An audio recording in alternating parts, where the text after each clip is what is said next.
here. So I'm going to read a little bit about Wes. He is a former evangelical pastor who is now an atheist chaplain. Once a passionate evangelist for Jesus Christ, Wes now uses his passion for meaning-making to help the dying and bereaved deal with loss.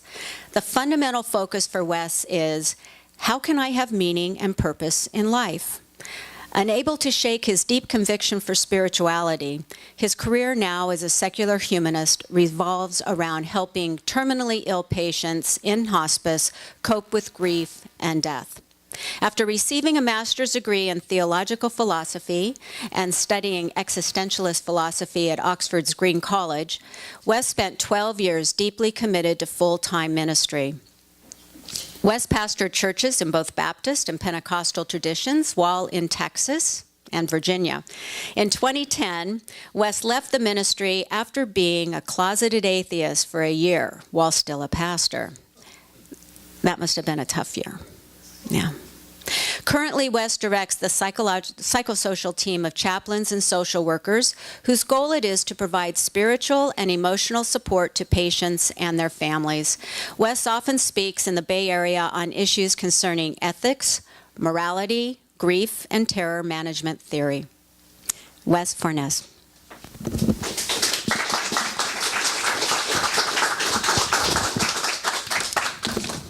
Thank you. Can all of you hear me okay? Is this on? A little louder. We good? Sounds like it's not on. Yeah, I don't think it's, Switch it on. am I supposed to turn it on? There's this, Turning red, let me see. Are we good? yeah. Okay, there we go.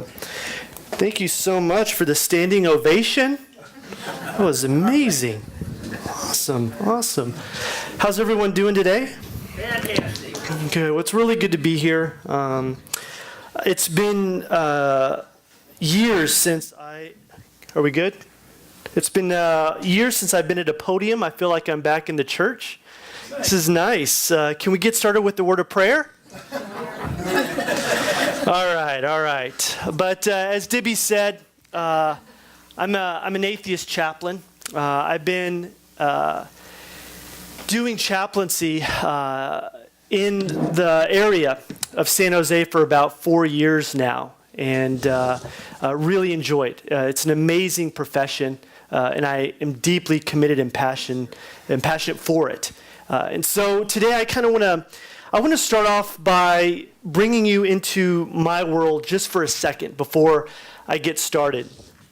6 weeks ago, I was called to go out to a house in Gilroy, and where I was informed that a gentleman by the name, we'll call him Mario, that's not his real name, but his wife was imminent, very close to passing, and he needed support. So I made the trek all the way out to Gilroy, walked in the house, having spent some time with Mario and his family. There was about 12 members of the family there, large Catholic family. Mario had been married to his wife for about 63 years, really long time. Very beautiful, beautiful relationship. Their story began in Santa Cruz, and while we were there, he kind of walked everyone down memory lane about their first date out in Santa Cruz. And he did this while sitting next to his wife. Wife is eyes closed, kind of in a coma-like state. We can tell that we're minutes, maybe hours away from her passing. Families gathered around.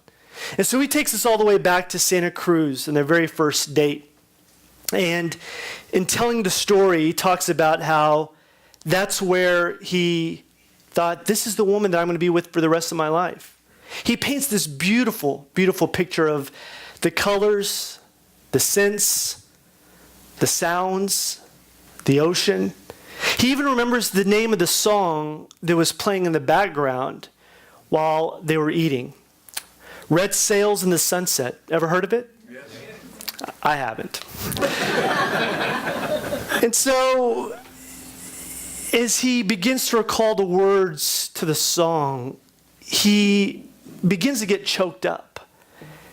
And it was just this beautiful, sacred moment where you see the beginning of this relationship in some diner in Santa Cruz and how it comes to this junction in life. And after he told the story, he crawls into bed with her and just begins to cry. He then says to me, Wes, there's a shoebox in the adjacent room, and I'd like for you just to go in there and just, can you bring it to me? I went and grabbed a shoebox and brought it back, and it was filled with letters that he had written to her while he was away at war. And he just began to read them over and over. And so it was this beautiful, beautiful moment. And so many times, like I do, I like to call the family around the bedside. And I have the family just say and recall beautiful memories and experiences of their loved one. And then they ask me to say a prayer, deeply Catholic. Now, if there's one thing that I can do is I can pray a good Catholic prayer, all right? I grew up Catholic, and so I led in this Catholic prayer. And it was a very rich and deep moment. And about 12 minutes later, she breathed her last breath. But I'll never forget when I walked outside the house. I remember I gave my hugs, said, I'm here if you need me. I opened the door, and the sun just kind of hit me, and I could feel the warmth. And I had this thought, this deep appreciation and gratitude for life. Like I wasn't in despair. I wasn't sad. I thought the moment that I just shared was very sacred. It was very intimate. I felt privileged that they let me inside their house. But when I walked out, I had this deep, deep appreciation to live. I thought about my wife. I couldn't wait to get home to give her a hug. I thought about my family. This deep appreciation for life. And it's something that when I tell the story of loss and when I tell people what I do for a living, oftentimes they say, I bet you come home depressed, sad all the time. But no, it's not like that. And so I wanted to take you into my life just for a second before I kind of get into my talk. Because I'm an atheist chaplain, a former Christian pastor who is deeply concerned and passionate to help people go from the mundane and superficial to the meaningful. And so what I'm hoping to do today is to kind of nudge you, maybe even provoke you, in the hopes of challenging you. When I look at churches that are growing, that are thriving, I can't help but wonder, why can't our secular organizations do the same? So for today, I'm hoping that we can dig a little bit deeper, not only personally, but even as a larger body of people. And so I want to start off with a thought experiment. Some of you may be familiar with this. So it's just a thought experiment, just to kind of help us. So what I want you to do is just kind of relax in your chairs and just kind of think about what I'm going to be taking you through. So suppose one night you're abducted by a shadowy figure, and he says to you, this life as you now have lived it, you will have to live it once more and innumerable times more. And there will be nothing new in it, but every pain, every joy, every thought, every sigh, every unutterable small or great thing in your life will return to you, all in the same succession and sequence. Even this spider and this moonlight between the trees, and even this moment, and I myself. And so, the eternal hourglass of existence is turned upside down again and again, and you with it. So here's the question. Having heard that, would you not throw yourself down and gnash your teeth and curse the shadowy figure that said this to you? Or would this be a fantastic moment, such that you say, never have I heard anything more divine? So think about it. You have to live your life over and over and over again. Suppose this happened to you. What would you say? Think about it. It's a thought experiment proposed by Nietzsche. And it's important because the way that you answer it is either going to change you or it's going to crush you.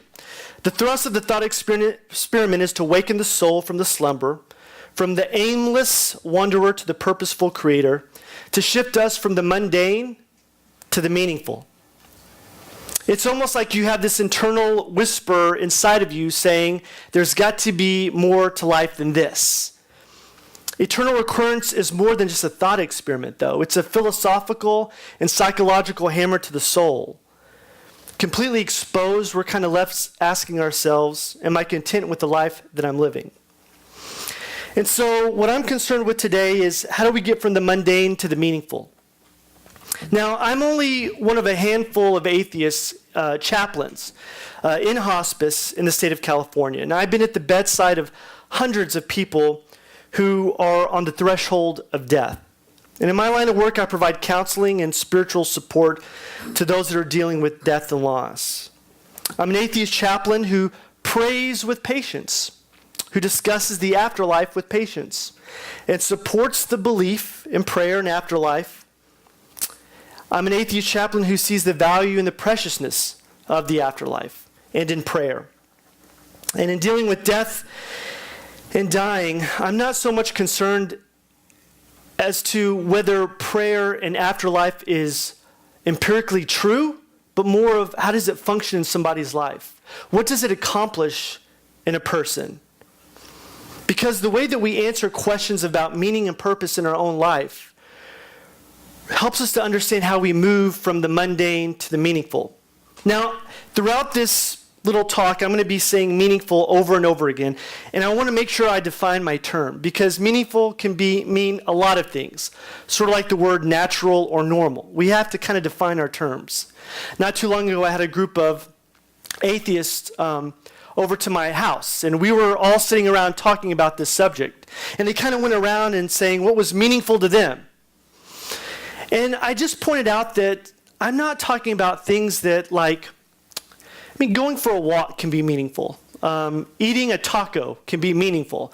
I'm talking about things that really deeply change who we are as a human being, who turn our souls inside out, it changes our trajectory, our way of living. It changes our orientations. It changes our dispositions. So when I talk about meaningful, I'm talking about the type of experience I had when I left Mario's house, when I opened the door and walked outside, and I felt like it changed me as a human being.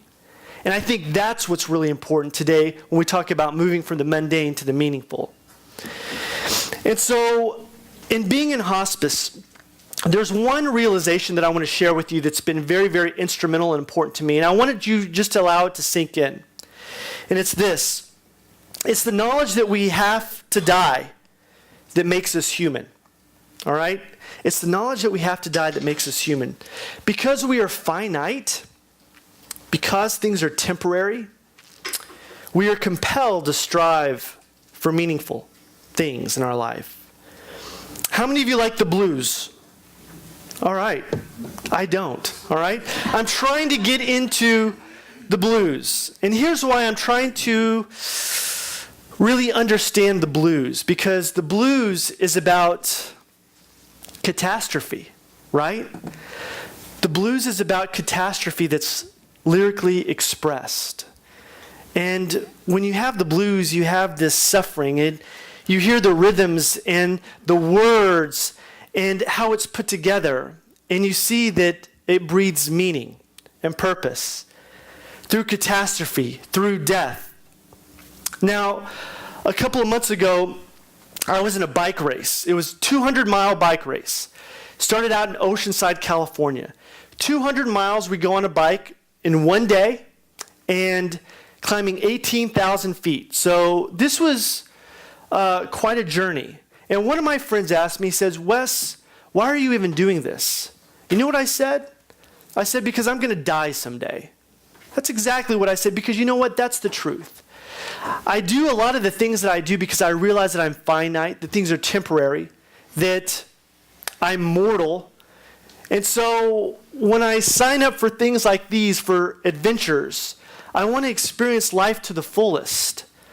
I want this race that I competed in to change my life.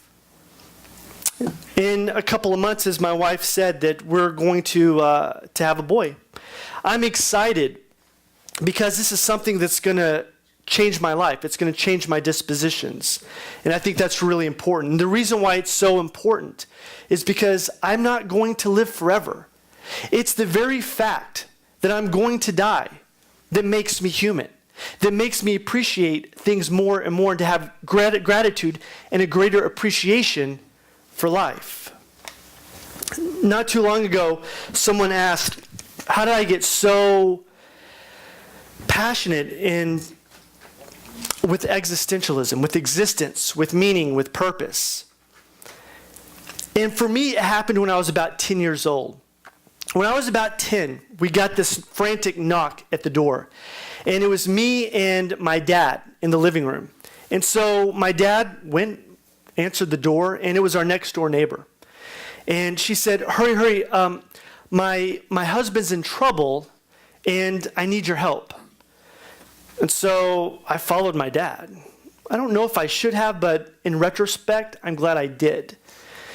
We went over, and very, very tragic story, he had hung himself.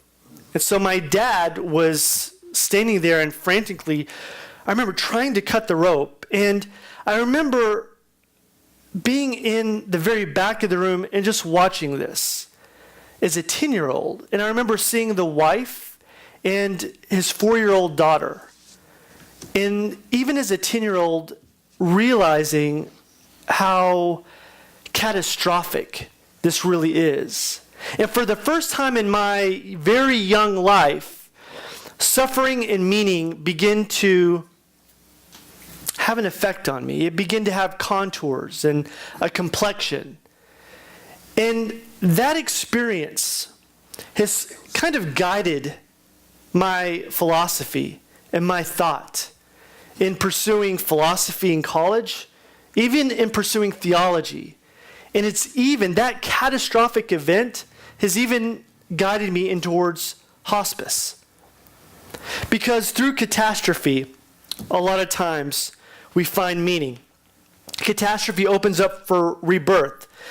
Sometimes catastrophe can change our lives for the better. How many of you are familiar with Viktor Frankl?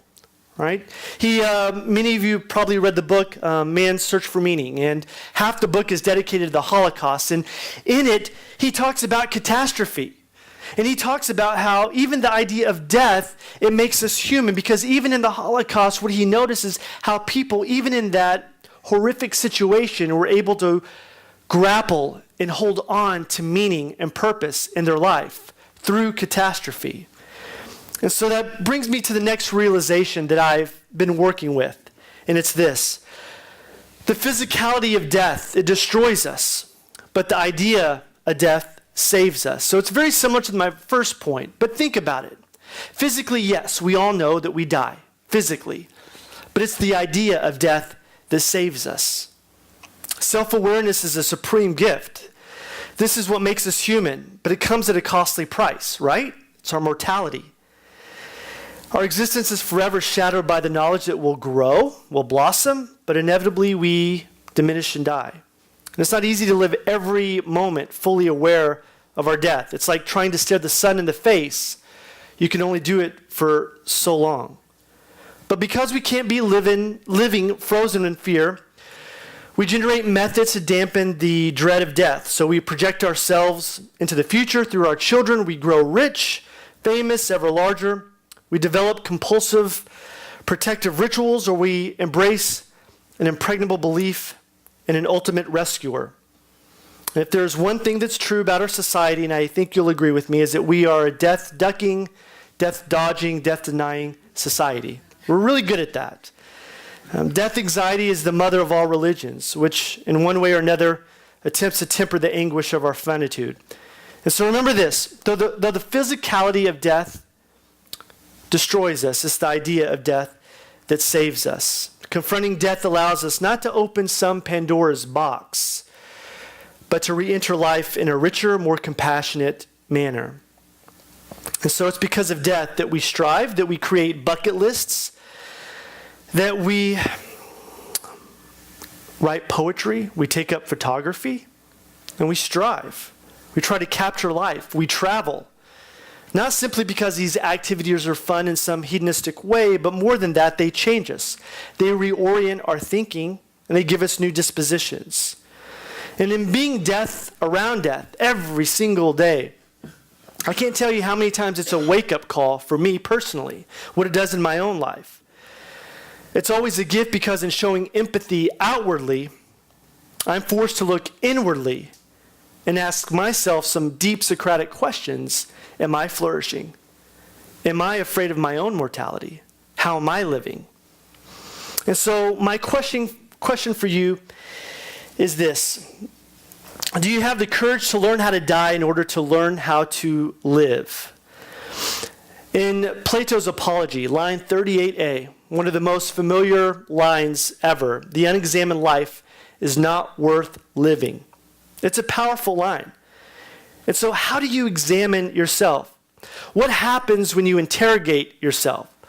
What happens when you begin to call into question your tacit assumptions, your unarticulated presuppositions that you hold dogmatically to? What happens when you begin interrogating yourself? Plato says that philosophy is a meditation of death. By death, what he means is not some event, but it's a death in life. Because there's no rebirth, there's no change, there's no transformation without death. As Cornel West says, we're beings towards death. We're featherless, two-legged, linguistically conscious creatures born between urine and feces who will one day be the culinary delight of terrestrial worms. That's pretty uplifting, right? But it's true. And the deep question is, in that transition from womb to tomb, what will you do? What are you going to do and how are you going to live? So in that Socratic question, I want you to allow it to sink into you, that what needs to die in you. And ask yourself that. I mean, daily we should be asking ourselves, what needs to die in me? You see, when I saw that suicide when I was 10 years old, something died in me that day. What died in me was that ego, that self that says that life is perfect. I mean, I'm 10 years old. I mean, just give me a Nintendo and some candy and life is perfect. But when I had that experience, something died within me. And so the Socratic question of learning to die means that going from womb to tomb, things have to die within us. We need to die daily. So I wonder what it would be like before you go to bed to ask yourself, have I died today? Have I tried to till the fearful self, the egoistic self, the narcissistic self, the hedonistic self, so that a better me can emerge? Something has to die within us in order for wisdom to flourish, in order for knowledge to flourish.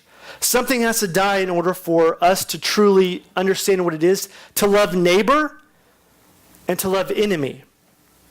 And so it's that transition from womb to tomb. The great Montaigne, the great Catholic, says in book 12 of his essays that to philosophize is to learn how to die. And then Seneca, a Roman. We don't expect too much profundity from the Romans, given their preoccupation with imperial subjugation, but I won't get into that. We expect it from the Greeks, but not the Romans, but Seneca has something to say. And so Seneca says that he who learns how to die unlearns slavery. And so you can't talk about truth, and you can't talk about learning until something dies within you. You can't even begin to love somebody else until something dies within you, because even the act of loving somebody means that a part of your ego has to die, because you're going to give yourself to somebody. And so that question is so important. And so until you learn how to die, you can't truly live. You're just simply stuck in the superficial and the mundane. And so it's interesting, in combing through Plato's writings, there's one thing that I've noticed. And I don't know if you've noticed it, but afterwards you can come and tell me. But I've noticed this. Socrates never cries.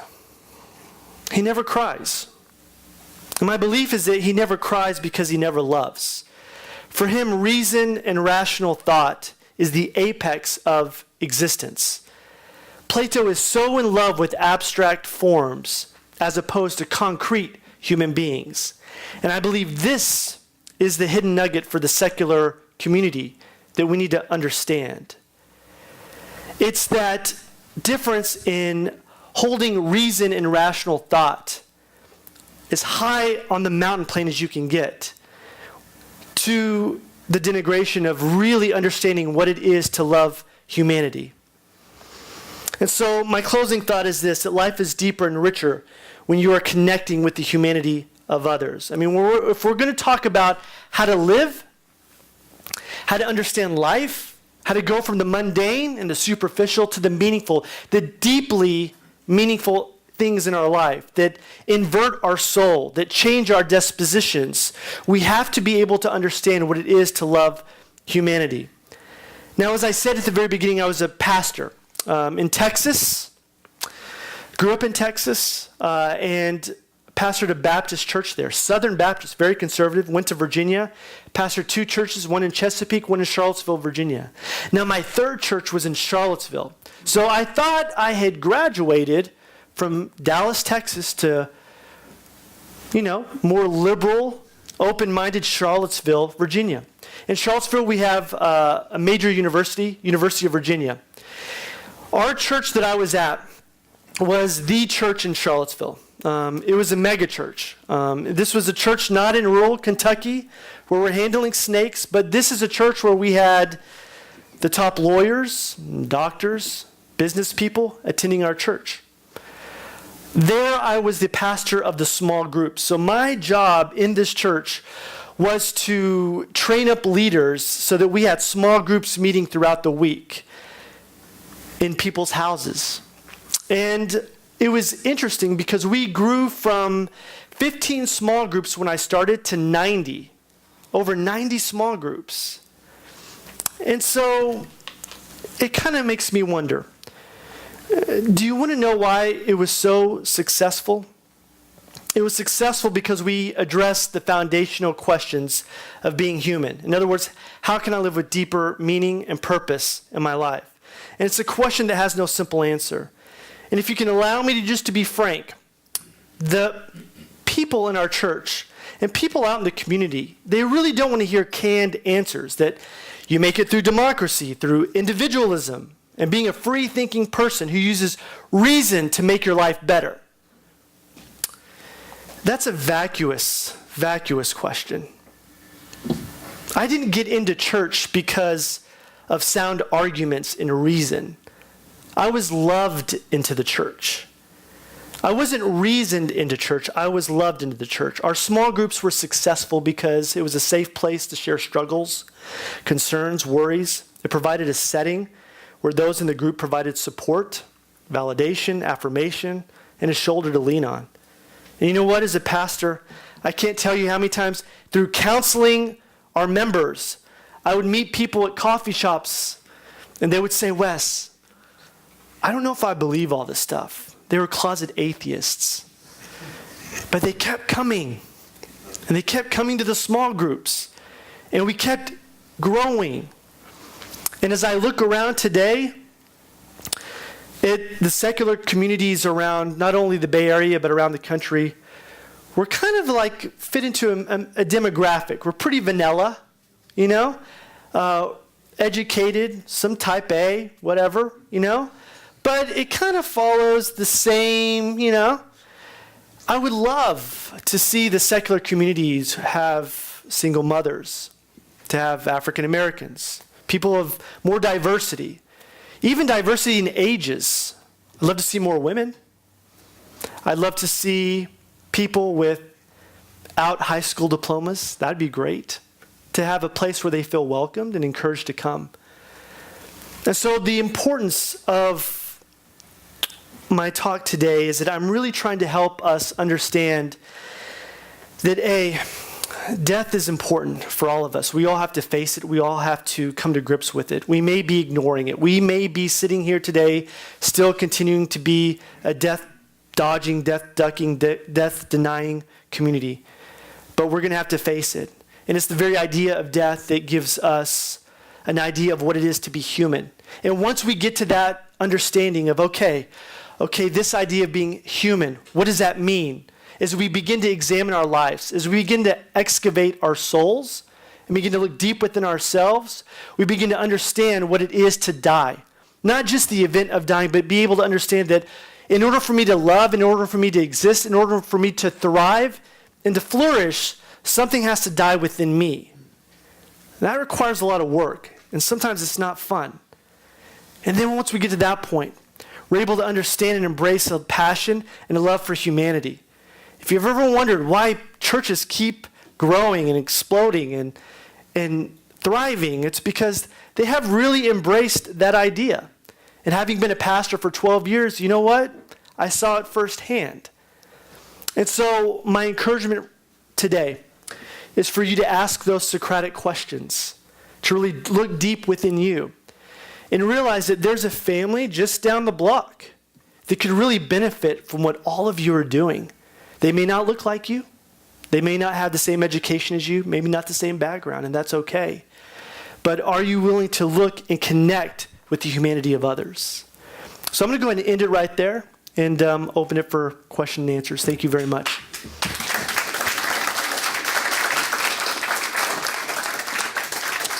Oh, before we do that, do you know where me and my wife are at? Remember, I'm an atheist. Guess where me and my wife are at every Tuesday night at 7 o'clock? Bible study. Bible study. We're going through the book of Ephesians. Chapter 5 talks about women, submit to your husbands. Oh! And that's why I'm bringing my wife. But no, every Tuesday, I'm an atheist. Let me be very abundantly clear. I don't believe in the afterlife. I don't pray, any of that stuff. But every Tuesday night, we are in Bible study, and I cannot wait to go. I am so excited to go. So I just kind of wanted to share that with you. So, yeah. Someone can ask a question about that. You don't have a microphone. No. All right. Okay. I think this will be a short question. I was just wondering, do you want to say anything about transhumanism? The idea that we could live forever. I'm just going to go ahead and say no. I can take a stab at it. I've read a little bit about it, but no. Could you repeat the question? Do I understand anything about transhumanism?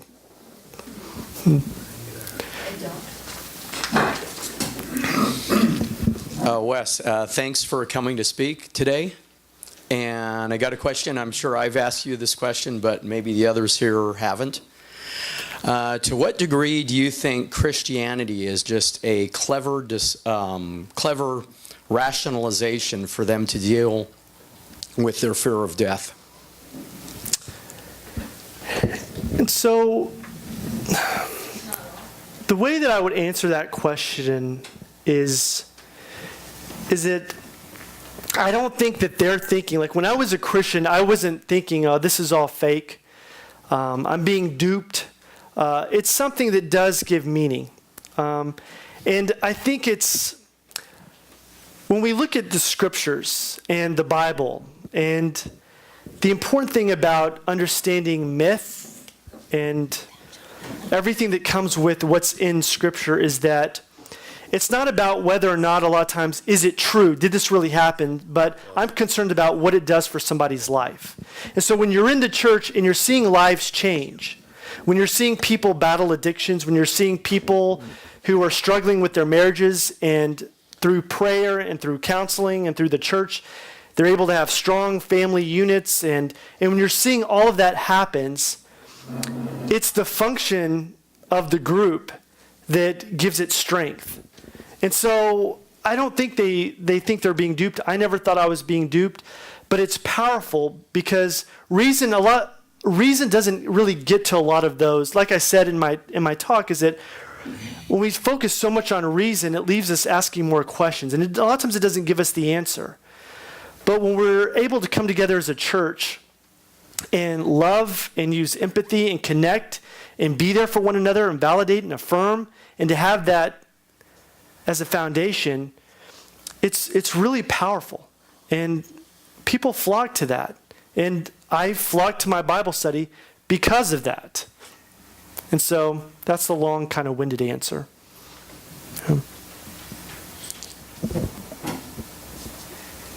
Hi.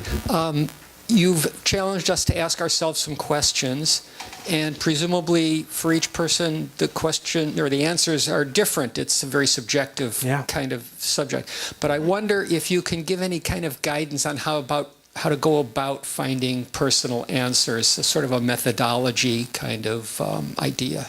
Yeah. I think a lot of it is I think a lot of it is just being able to take time to reflect and to be introspective. And I think every single day that we live, we come into situations where maybe we could have shown more love, more compassion, more empathy. And it's really doing the work of looking within ourselves and saying, what could I have done? What can I do? And I think that's a big part of getting deeper at having a life where we're actually thriving and flourishing. A lot of us, we don't want to do the work. It's very easy to go through an entire day and just be very egocentric in a way that you're just kind of looking out for yourself. You know, you're just taking responsibility for yourself and just doing that. It takes a lot harder. It's much harder to be able to look within yourself and say, how can I connect more with humanity? What has to die within me so that I can be more of an empathic, compassionate person? Yeah. Oh. Ask your question. Yeah, I will. By the way, I would refer to this, there should be a discussion on a question and answer, but anyhow. It's interesting you bring up a lot of points I've been considering over the last 2 years of my life. One of the things that I notice in humanist, atheist, whatever you want to go down the multiplicity of self-definitions, is that a lot of the groups have not taken into consideration the sort of humanist community aspect that you're basically discussing. Other people have discussed this issue, are trying to do something about it. This building and the people here right now are probably an attempt to do that, but I still think they don't get the fact that you need to have a sort of a pastoral care component to these communities, and that's one thing that's hugely missing. Forgetting even the diversity issues, but they lack pastoral care, and that's one thing. This sort of this fine-grained pastoral care, many churches do that very well, and people feel supported and comforted in that. And then when you say single women, that's exactly right.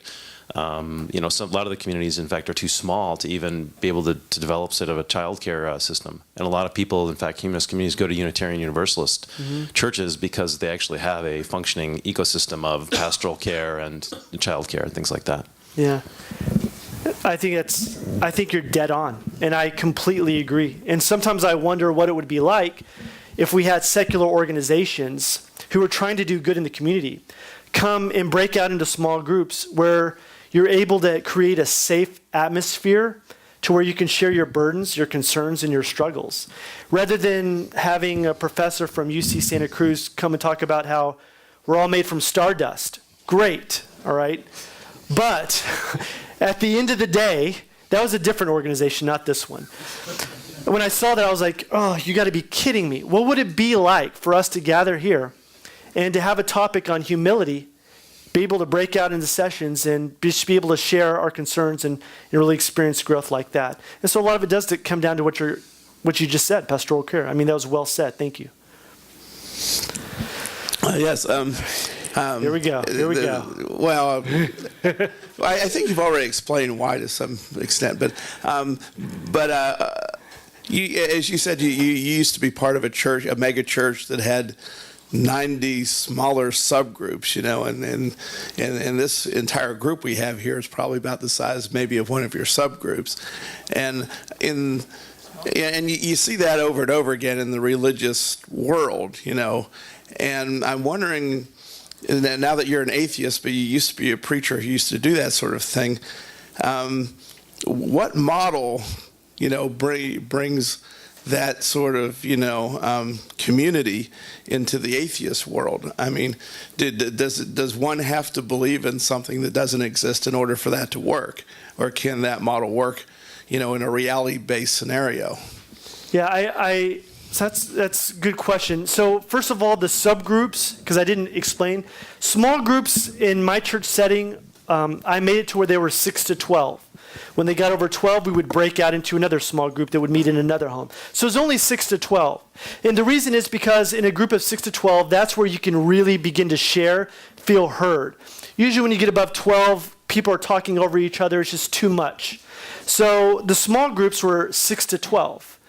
And as far as bringing that to secular organization, I think it's definitely possible. The question is, you have to understand that when you're walking into a church, there's a worldview, right, that preps you for opening up and for talking, There's biblical verses that talk about all of that stuff. So they're coming into the church prepped and ready for that type of community. So it's already there. I think it's important, and this is why I wanted to talk about my talk today, is that when we're talking to people who really emphasize reason, democracy, individualism, responsibility, that's all great. But we have to make sure that we're growing and maturing as human beings, that we're really asking these deep Socratic questions. And so maybe the way that it looks like is that sort of like the church model, is that you're meeting in homes of small groups. And we still had Sunday service where all 1,800 people would come, and you're just listening to a speaker. It's really hard to kind of grow like that and do community. So that's why we had small groups. And so I think that's just something from my point of view that I saw that was, we took over a town. I'm not going to lie. Charlottesville's about 38,000 when I was there. Everyone knew about our church. We literally took over the town. It was amazing. And we did it through our small groups. And I think there's something about creating a safe space where people can share, open up, and support each other. How do you do that in an atheist context? Yeah, I think it depends on what the group feels ready to do. And if you're able to kind of replicate having someone that comes in and says, okay, this is, we're going to talk about humility, and here's the standards. When you get in your groups of 6 to 12, here are the questions. And a lot of it is just, you have to be willing to go deep and open up in a small group. And so it's kind of hard to answer because it all depends on the group. Yeah. Hi. My impression is that you're a person that has a lot of compassion, empathy, which are some of the ideals of the humanist community, as I understand it.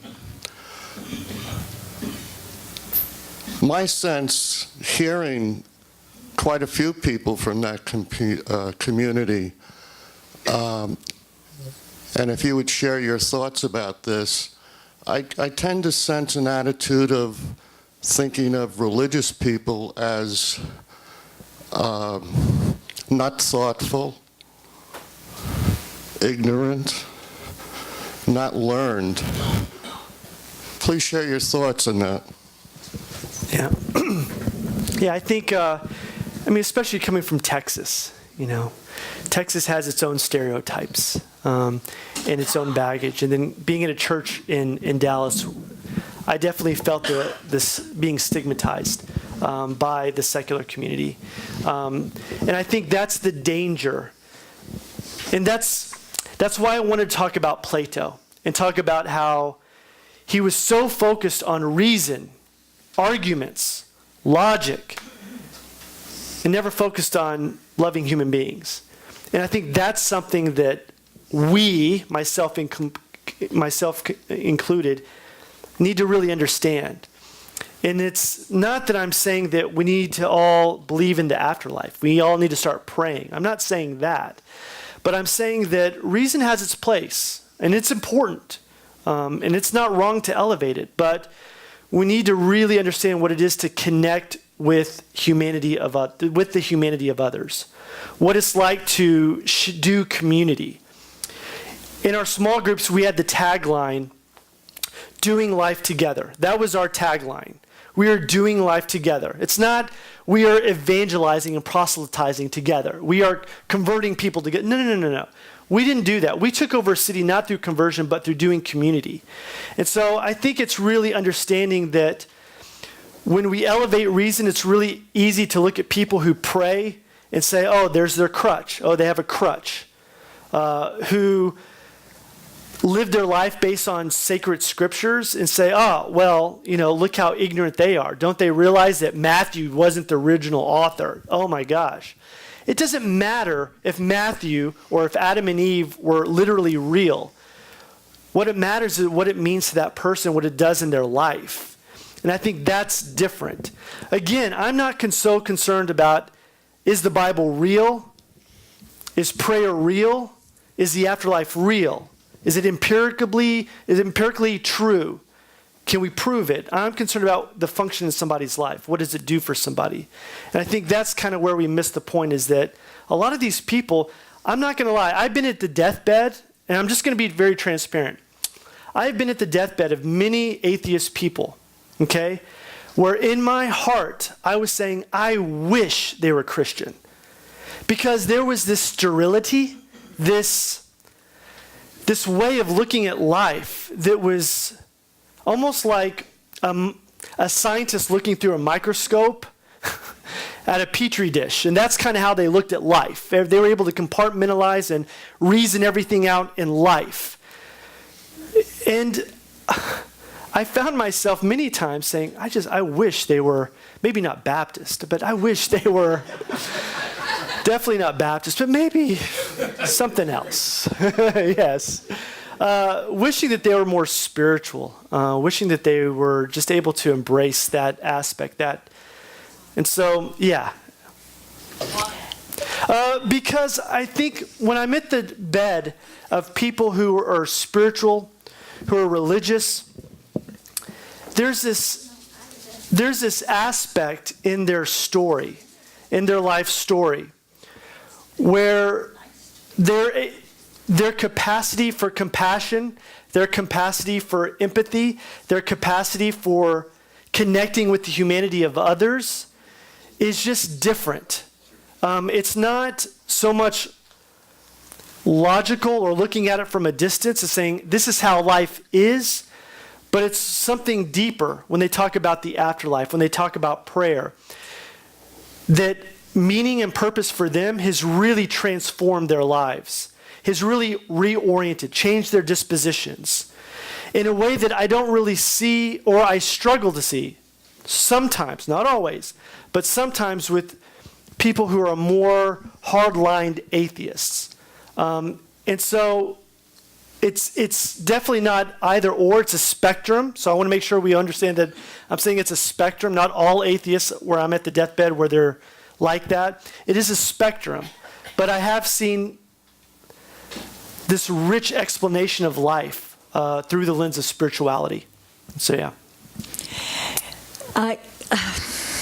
Maybe you can give us some clues. I've been in this group for 30 years, and in all that time we have tried, we've thought of ways, we've really wanted to bring in people of other colors, of other ages, of other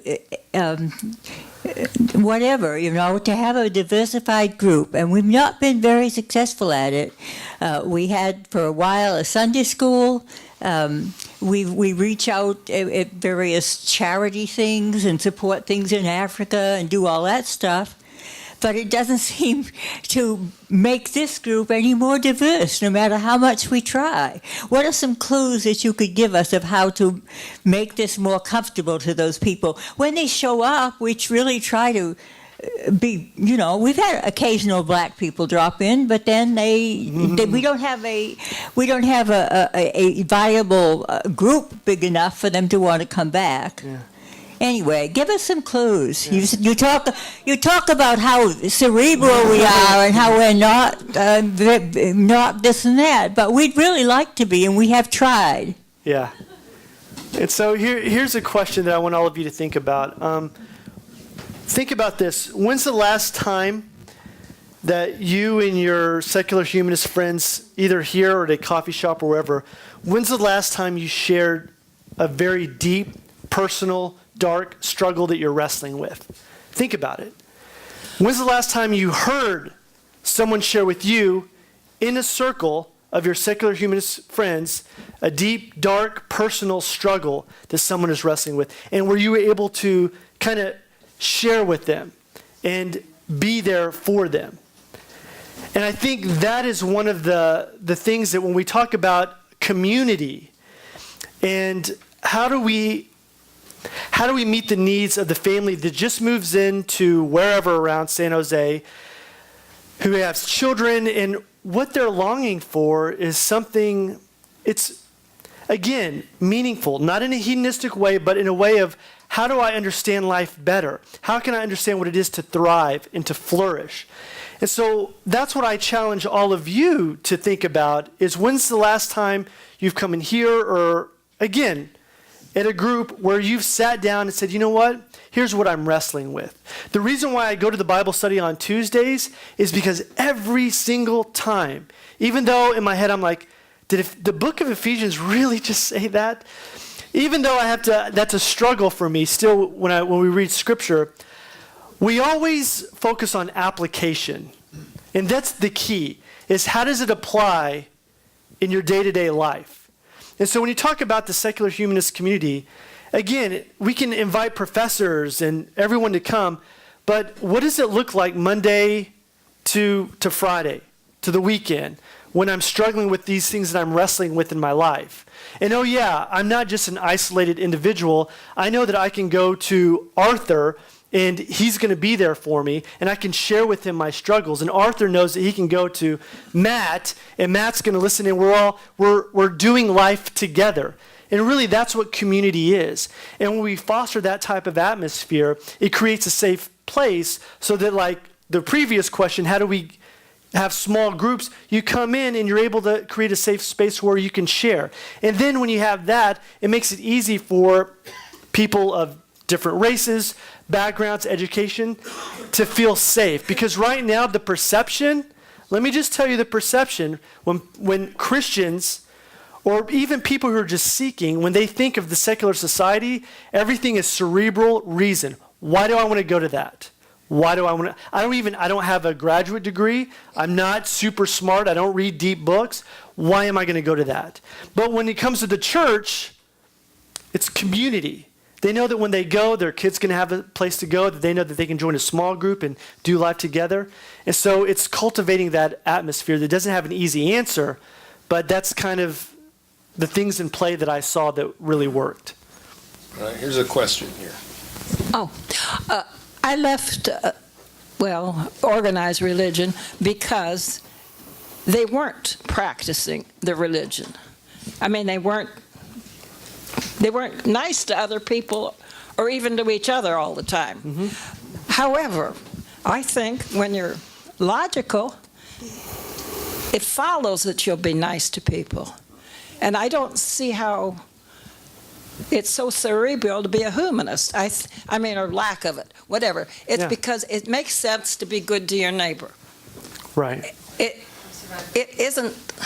No, I follow you. And keep but why do you think these? I mean, you sound as if you approved of the way the churches gather themselves together and support each other, but they don't treat other people that way. So I would say some. Like, I know that my first church was more traditional, and I would say that church did not practice what they preached. Hardly any do. I disagree with that. And I would say that what we have now we see a lot of the traditional churches fading away, and there has been a decrease in church attendance. A lot of that has to do with the smaller, more traditional churches that sing hymns kind of fading away. What the church is experts at is being able to adapt to culture. They're experts. So now when you go into, like our church in Charlottesville, we had mastered the technique of song. So when we played worship songs, it triggered something in the psyche that people were just, it was amazing. You felt like you were at a concert, like a U2 concert. Music helps. It does. And we had sermons that weren't hellfire and brimstone, but they were sermons that focused on application. And so that's the thing, is that we can't, just like we can't say all atheists are like this, we have to be careful, and we can't say all churches or Christians are like this. So that's why I say that we have churches down the road from us who understand the zeitgeist, the culture, the sign of the times, and they know what people want, and they're hitting on that. And what they're hitting on is, if you want to understand how to live your life, to thrive and to flourish, you can come to us, and people are going. And I think that's really important. And I think that's why, if you're like, well, I don't think secular humanists are cerebral, then I'm going to re-ask the question, when's the last time that you've really sat in a group and have shared your dark personal struggles to have somebody help you and nurture what you're going through? And when you create that type of culture, then you're able to understand that this is really the driving point of being human. This is what people want.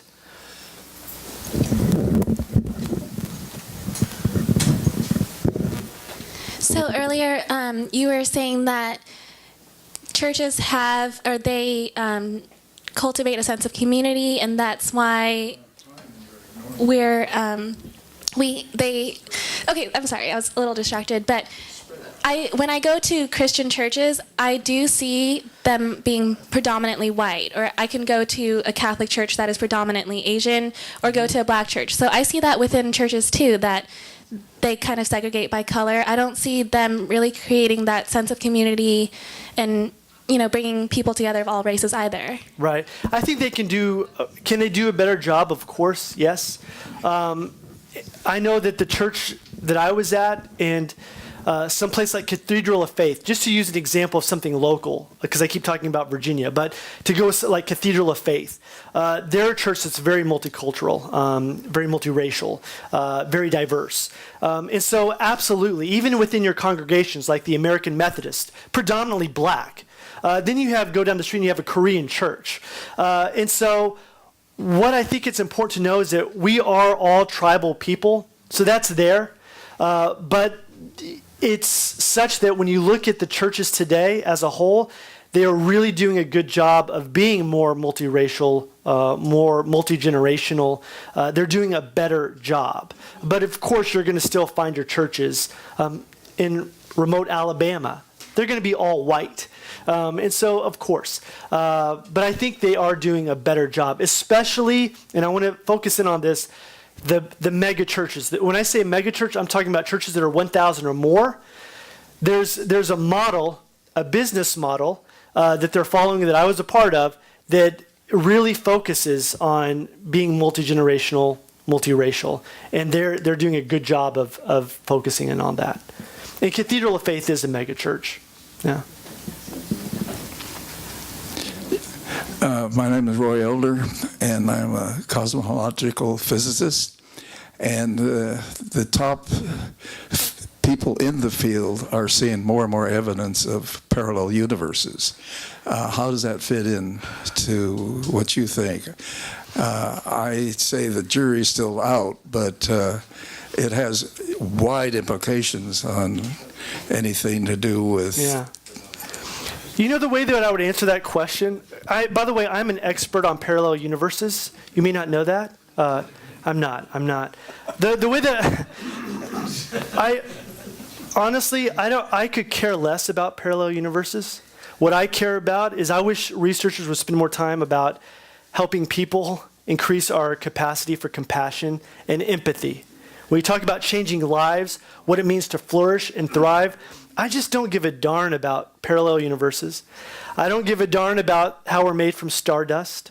I don't care about any of that stuff. What I care about is how can I connect with you as a human being? How can I understand your struggles and what brings you joy in life? And to where I can communicate with you and commune with you. That's what I care about. But I really don't understand anything about parallel universes. Well, one of the parallel universes would be heaven. Would be heaven? Maybe. I don't know if I'm going there. We'll see. First off, I think we ought to run you for Congress. How about it? Thank you. Now, secondly, I follow the skeptics, and they often bring up the point that you've already discussed. That is, atheism or the non-believers might become a religion. And, you've kind of touched on these. And the problem is that we could become zealots, like many of the religious people are. And that's dangerous. So are we dangerous? Yeah, I've met and I know secular humanists that are zealots.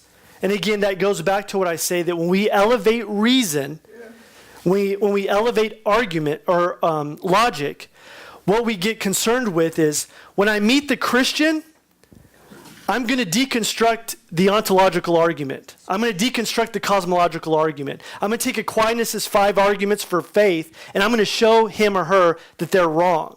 And so that's what, when we focus on reason, we get really good at that where we can sit down with the Christian and say, you really believe that Matthew wrote Matthew? The book of, no, do you really think that the authors wrote? And we begin to become very binary in our thinking. We're reasonable, they're irrational. I'm right, they're wrong, and now we're already at war. How about when we sit across, instead of deconstructing their arguments, we say, okay, I don't know if Jesus, I don't really believe that Jesus was resurrected and ascended into heaven, but what does this do for your life? Can you imagine asking a Christian that instead of arguing with them? Instead of trying to deconstruct their arguments, say, what does your faith mean to you? How does it cause you to be a better husband, a better father, a better spouse, a better friend, a better human being? In other words, what does it do in your life? And so that's, again, I think when we get deep down into what it is to be human, we're able to have those conversations, and we're able to look at human beings differently. Rather than binary, polar opposites, I'm reasonable, they're not, we start connecting with their humanity.